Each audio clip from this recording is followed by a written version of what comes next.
So basically I'm having this problem. I had this problem and I just fixed it, and the problem is during the update it keeps saying error code blah blah blah stuff because it found some malware, and that is why my Windows is not updating.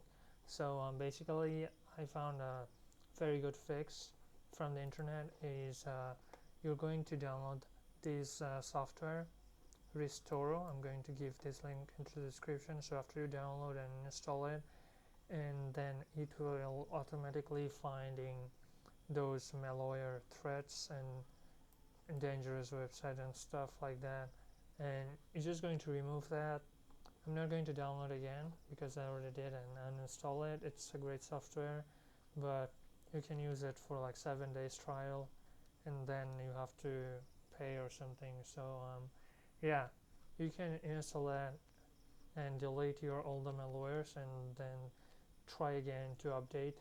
Hope it will work properly and you don't see this message. Like for me, as you can see, I didn't have this message and Windows is successfully updated.